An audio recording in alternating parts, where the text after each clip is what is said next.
Hey there, welcome to the James Show, News Talk 820 WBAP, now on FM at 93.3. Welcome back to the big show. I see everybody's fired up this week. My guests are fired up, the callers are fired up, Bushman's fired up, I'm fired up. If you want to join the conversation, 800-288-9227. But I'm going to talk to my least favorite guest. I hate this guest. Blonde Kamala is back on the James Show, the America's greatest Kamala impersonator. And the reason why I hate her is because she does so good. She sounds so much like her. But Kamala, your response so far to the Republican National Convention, what do you see? Do they worry you now that, you're going up against J.D. Vance? Your thoughts? And foremost, James, let me just say, you love me. I know you do, right? No, and it's that laugh that does it for me. I completely hate you at this point. But no, go ahead. We just found out that your counterpoint on the Republican National Convention ticket is going to be J.D. Vance. I've got to tell you, I don't know a whole lot about this guy, but he is in the Senate, and you were in the Senate. Do you know him? Have y'all met before? Well, listen, J.D. Vance is, he is what he is. And what he is he's really no threat. He's no threat to me. I am fully prepared and ready to debate him anytime, anywhere, and unless, obviously, of course, I have other plans, right? Oh, God. I don't know if I can do this right now. So has there been any changes in your security protocol? You're the vice president. You get Secret Service detail. Has there been any changes since Saturday? Well, we have made the necessary adjustments and changes where they need to be made, and we feel completely and utterly confident in our security detail. And, and that is just the best way to go forward is to keep moving in a direction that is forward facing, right? That was a worthless answer. Let me try a different question then. In your security detail, the people that surround you on stage, in case something like that happens to you, do you have any 5'3" chubby women in your security detail? Well, listen, I like the tall ones, okay? There's not going to be any of that. Not that I have any problem whatsoever with someone who is a fraction of my height and size to defend me in any way, shape, or form. That's, perfectly normal, right? I guess. So do you have any big plans? Your convention is coming up next, and in about 3 or so weeks, all eyes will be on the Democrat National Convention. Can you give us any sort of preview or something to look forward to? Well, here's the plan. Okay, what we need to do is we really need to unpack what's really at the top of mind, right? And let me be clear and fully transparent, because at the end of the day, what we need to do at this convention are the things that need to be done, and say the things that really need to be said, and provide a message to the American people and everyone, and to the world, really, what we are capable of doing. Okay. You didn't say anything. All right, this is Blonde Kamala. Listen, I want to talk to Elsa Kurt now. Just hit yourself in the head with the frying pan. Bring Elsa back. Elsa, hello. I love having you on the show. My concern is that hilarious bit that we do where you just piss me off for 4 minutes, 5 minutes. Mm-hmm. Are we going to be able to do this after November if she loses? I know this is going to sound like the craziest thing to say, but I hope the heck not. I mean, I hope we don't have a reason to deal with her ever again. I will happily, I've said it before, I'm sure, but I will happily retire the Kamala if that means we can just be done with her. It's perfectly fine. I'll work on new ones. I'll come up with something new. I'm perfectly fine with that. Yeah, I don't know if you can do a J.D. Vance voice very well, though. That's a tough one. I mean, I think I have, a deeper voice than what I would prefer to have, but I don't think I can man it up that much. You could do. We'll have to come up with someone. You could do a Christy Noem. Your voice quality is somewhere close to her range, and You could like have a dog walk up and just shoot it every once in a while just for fun.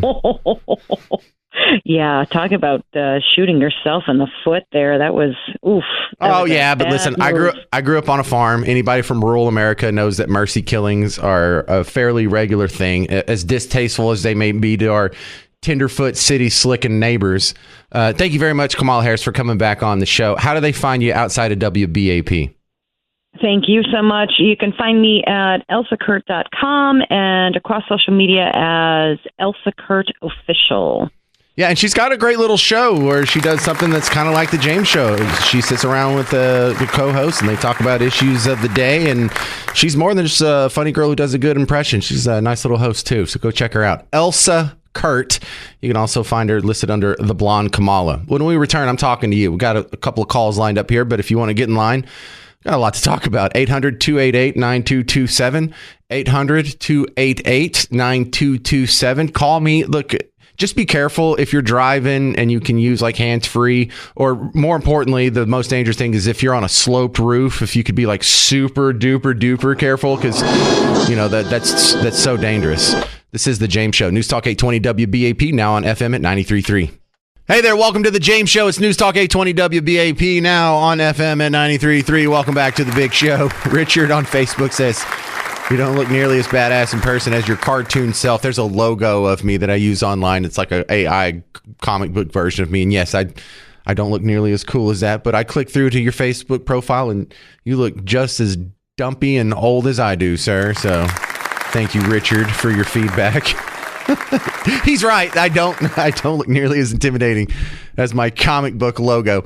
My next guest, the great Debbie Schlussel, who is so good in situations like this, because when I talked to her a couple days ago, someone was really fired up about this situation. And Debbie's the kind of person that doesn't just go back to being friends just because, you know, we all went to bed last night and we woke up and just started over and forgot like all this other stuff. Debbie rightfully holds on to that fire better than a lot of people do. And, you know, Debbie, I think I'm more upset about the shooting today than I was on Saturday. Now that we know more about it and we have more details and I'm not so emotional, usually it calms you down as time goes along. But I think everything I learned about this makes it worse. Well, I mean, I think I was calm from the beginning. I just think it's total incompetence. Listen, I know people in the Secret Service. I once even went out with somebody that was in the Secret Service, Jewish guy, and fellow Jew. And I know a little bit something about the agency. I once interviewed somebody that was the head of it. I was writing about it. I was going to actually write a book. I don't believe the woman that is running the Secret Service is competent at all. And in another day and age, like 10 years ago, she would have been gone from her job that day, or at least that Sunday morning. She's incompetent. Her goal right now is 30% female Secret Service agents. This woman, Cheadle. And in another day and age, like I said, she'd be gone. But in another day and age, Joe Biden would have been gone. Well, see, now what you just described is why I'm more upset now than I was on Saturday, because the response from the Secret Service, you know, should be, how about we get 0% of your candidates shot, or the people that you're trying to protect? You know, 30% female officers. Why do you even have that goal? Why would you care? Why wouldn't you just choose? Because it's not like the Dallas Cowboys are like, we need to have, you know, 30% female players.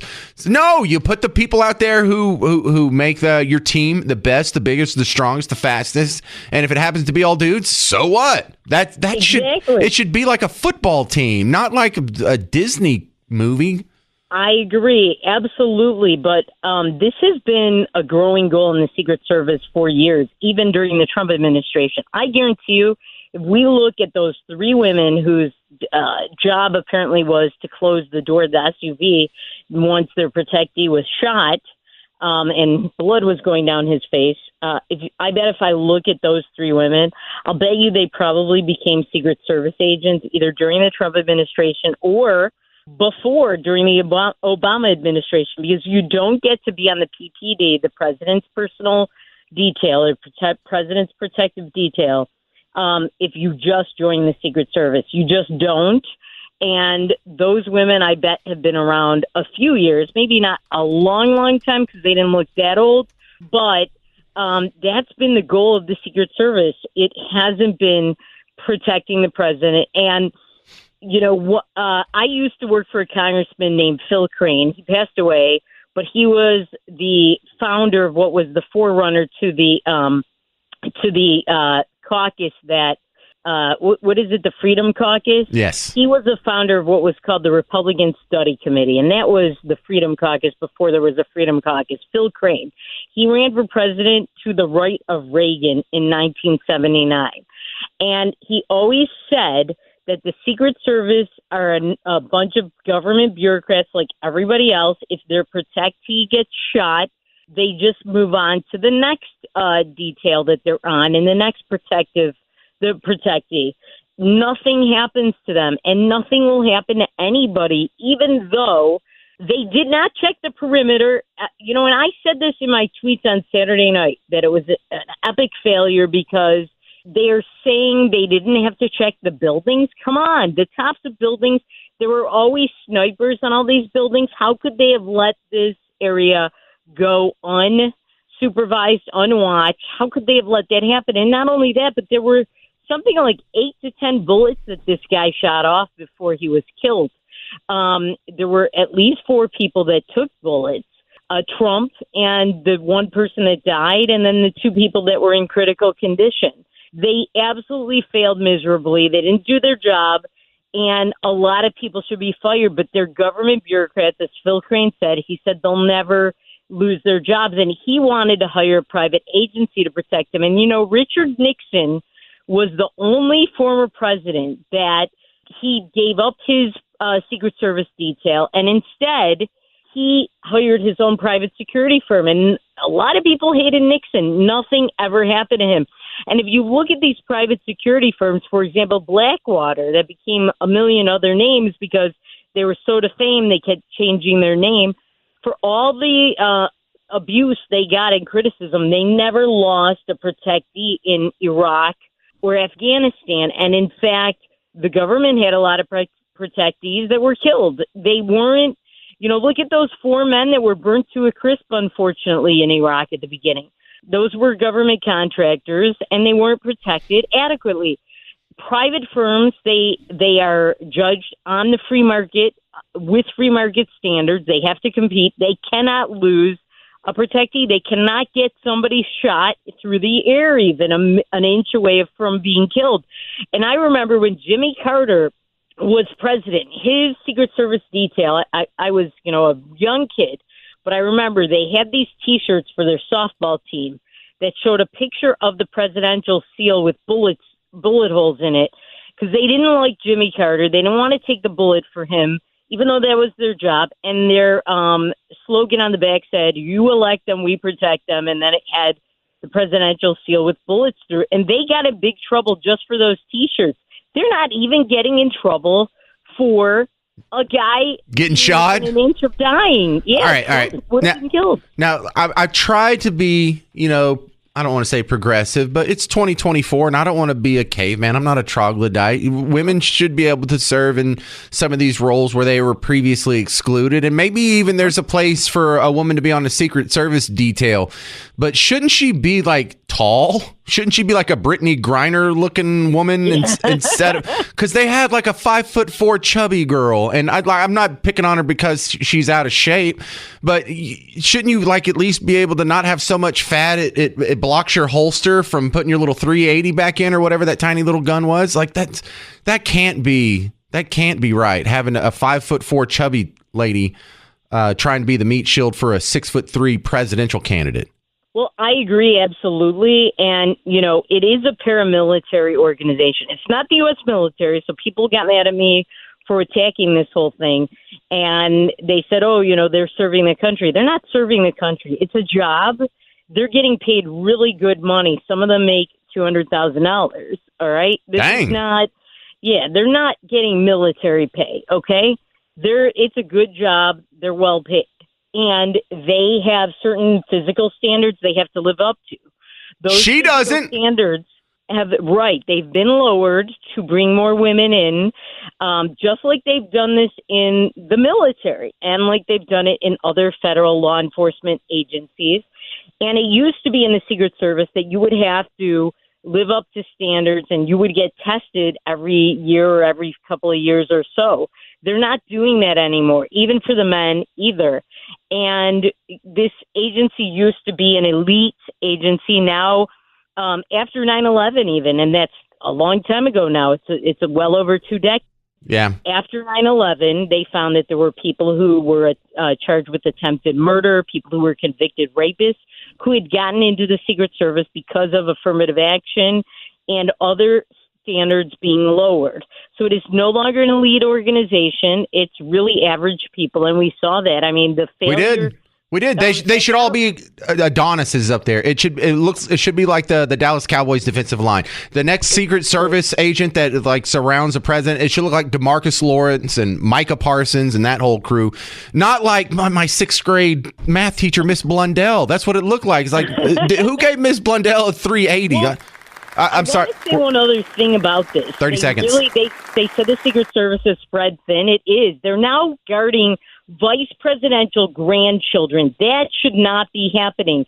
Vice presidential grandchildren should not have a Secret Service detail, period. Wait. Who is Kamala's grandkids? Well, so I don't know if she is now, but that's on the list of who they protect. Well, and it used to not be, but also they are protecting former presidents. I think former presidents like Richard Nixon, they should all pay for their own security. They can afford it. They're all very rich. Even Jimmy Carter. Well, there could be a national security argument, but I think that's doubly odd that they're watching one of Kamala Harris's grandkids, and President Biden has a grandchild, 5 years old. He hadn't even met yet. Neither has Hunter, much less the Secret Service. Thank you very much. That's Debbie Schlussel. Find her online, Debbie Schlussel. She has a lot of good stuff on X and Facebook and Instagram. She's a great follow. Thank you very much, Debbie. Coming up next, more James Show. It's News Talk 820 WBAP, now on FM at 93.3. Hey, welcome to the James Show. News Talk 820 WBAP, now on FM at 93.3. During the break, I was just reading some notes from you guys, and I forget, I have an email.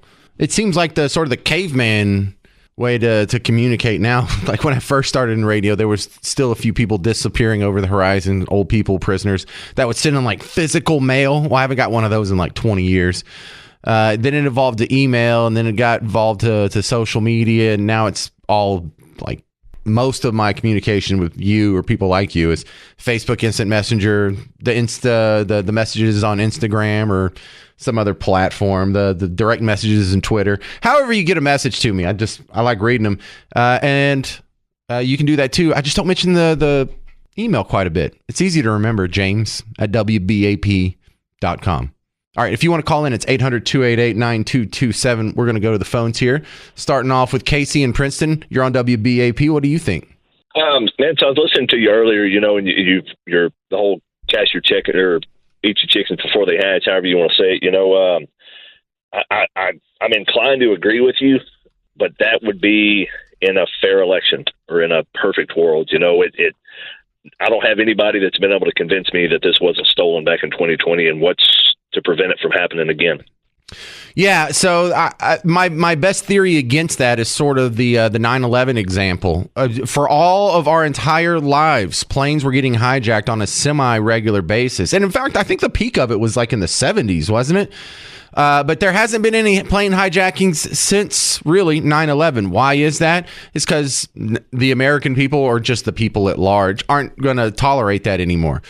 Same reason why no one says the N-word in public. Like there were still a couple of shows when you were a kid that the N-word was on. When they're an episode of All in the Family, it was on. I know it was on an episode, a skit of Saturday Night Live with Chevy Chase and Richard Pryor.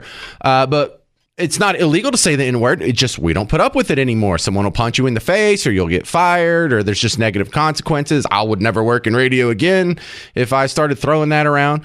And so I think there may be like a cultural is the wrong word for it, but just I think the American people are going to be on the lookout for it so bad that there's no way they could get away with saying, oh, we've got to stop the voting in these 5 swing states. There was a water leak in another building or something, and then magically when they turn the lights back on, there's 100,000 extra votes for Team Blue. I don't think they can do that. Is there anything out there that could prevent, and I don't know, standard laws, but I mean, is there anything out there that could prevent civilians from actually getting up and watching that and helping to prevent that? Because that's what I see happening, is that people are going to try to go to these places and watch it and make sure that it doesn't happen again. Well, it's supposed to be, there's supposed to be poll watcher volunteers that are agreed upon by both of the major parties. And even third parties are supposed to be able to get in on that, but there's not enough of them to go around. Yeah. So there are mechanisms put into place, but there were mechanisms that failed us in 2020 too. So there is no guarantee that they're not going to try it again. The question is, are we going to let it happen again? And I don't think we are. I think even Democrats are a little suspicious of like, hey, we got to shut down votes. 2 elections in a row in 5 swing states, and when we turn the lights back on, we have 100,000 extra votes. It's really starting. The credibility was already gone for you and me, but who on earth could deny it if they tried to do that 2 election cycles in a row? And I don't think we'd let it happen just because we learned from 2020, just like we learned from 9/11. There's no more plane hijackings, and not because we changed anything with our security protocol or now we have to take off our shoes before we get on. It's not because of that. It's because you and I won't let it happen. Period, point blank, end of story. Great call, Casey. Let's go to Lane in Sanger. You're on WBAP. What do you think? Hey, the first that we saw of this story, we were at the hospital, and I swear, whenever the shot rang out and he ducked beneath the podium, he got covered up by Secret Service, and they walked him all the way to the vehicle, and he was never shown or didn't pop out of the huddle. At the vehicle, as he got in the SUV, he poked his head up, and he gave a fist shake, and I didn't see blood on his face, definitely not his cheek. But my question is, have you seen any videos that don't show him surface and say, wait, my shoes, and then fight? Have you seen any videos where he stays covered up by Secret Service the whole time until he makes it to the vehicle? No, but you said you saw that. I did. Okay. And I was starting to think I was crazy, Maybe so if you saw my wife at the exact moment when he surfaced, but I didn't necessarily hear a woman screaming in the background. And what we were watching, by the time when they went away from the video clip, they announced it as it was a firecracker, is how that news reporter announced. He didn't announce that there was a shooting. Later in that day, my buddy texted me and said somebody took a shot at Trump, and I was like, nah, dude, it was a firecracker. And he's like, are you serious? And he started sending me clips. All right. So from the front view that pretty much everyone saw, whether it was on, I saw the Fox, the CNN, the C-SPAN, they all had him not covered up completely when he was walking down. You could see the blood in front of his face. He did the stop my shoes. He mouthed the fight. The microphone was off, so I don't know if he said it out loud. But yeah, anyone who saw that and didn't say at least it was a possible shooting is such a trash source that they should lose their job. Or at least if you ever see an article from them, you should never put any credit into it at all. Period, point blank, end of story. If you lied on the stand like that, the rest of your testimony isn't really admissible to the jury.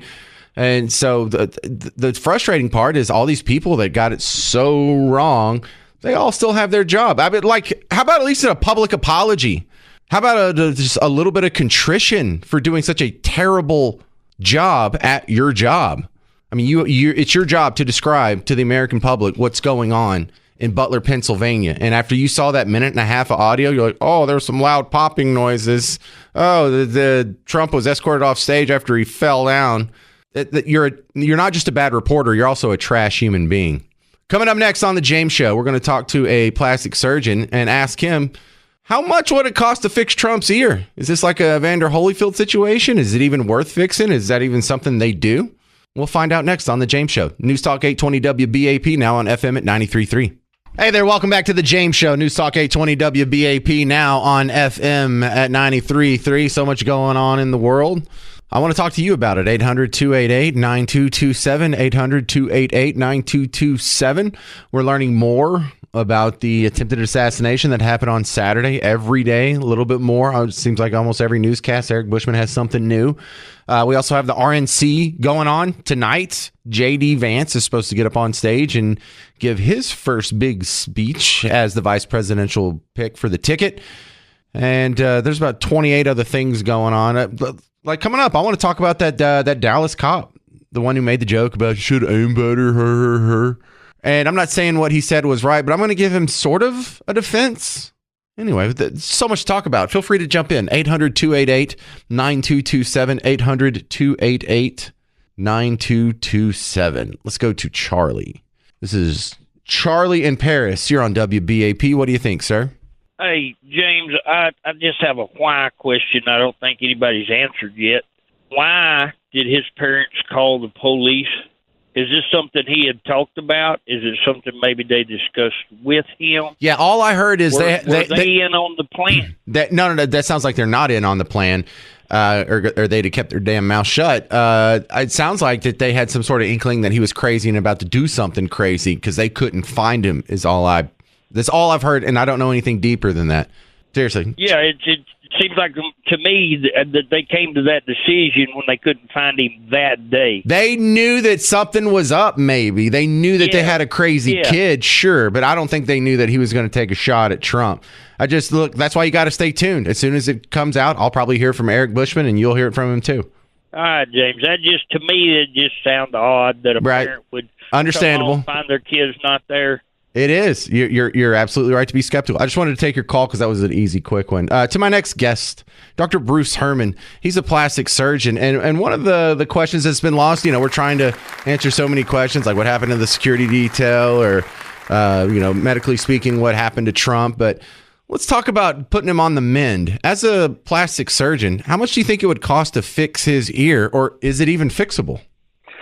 Well, yeah, certainly it's fixable, and it's definitely something that a plastic surgeon would most likely do. I've been taking trauma call for almost 20 years and have repaired a lot of ears over the years. Really? How often does something like this happen? It's fairly common. You probably see it most from car wrecks. People hit the side of their head on the side glass, and they'll get bad injuries to the ear. And so, the ear presents a little bit of a challenge to repair because the skin and the soft tissue is very, very thin. It's also hard to advance that skin if there's skin defects. The cartilage structure underneath makes it challenging to put back together and keep the shape looking like an ear. So because of that, they often rely on plastic surgeons to put ears back together whenever they're injured. So, as far as the cost, if you have an injury to your ear that was isolated, you have to go to the ER. There's the cost of that. And then I repair all of these in surgery because it's pretty delicate work. So, yeah, you're talking about a pretty big expense. And of course, these things are covered by your insurance because it's obviously medically necessary. But, yeah, I think that there was an article that said it would cost $10,000 to repair his ear. That's probably about right when you consider the ER, the OR cost, surgery fee, anesthesia, and all that. But he doesn't really need to get it fixed. Isn't that part of the ear just cosmetic anyway? No, because if you get skin taken off where the cartilage is exposed, if you don't fix it, then you're going to run the risk of that cartilage getting infected, and then that can make it a much worse problem. So unless it was really, really, really minor, like just truly like a nick in the skin where the cartilage wasn't exposed, yeah, you could probably just throw a Band-Aid on it. But I tried to pull up some pictures of the injury just out of my own curiosity, and it looked like he had a little chunk missing there on the pinna, which is like the outside edge of the ear. So obviously I don't have any insider information, but I do suspect that it was an injury notable enough that it would need to be repaired.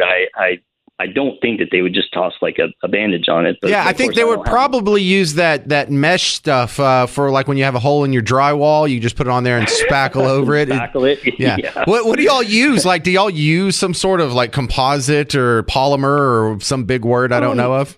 Yeah, well, we not necessarily for that particular injury. Yeah, we have things like bone grafts that we can take off the shelf and put in to replace bone. But for that injury, if he had like a nick out of his ear, say it was like a dime-sized piece out of his ear, the way I would do it is I would open it up a bit so I could just cut some wedges into the cartilage so that when I closed it, it wouldn't cup the ear. If you just try to pull it together, it tends to make the ear cupped. So you got to do some pretty fancy little like back cuts in that cartilage to make it all come together in the shape to be normal.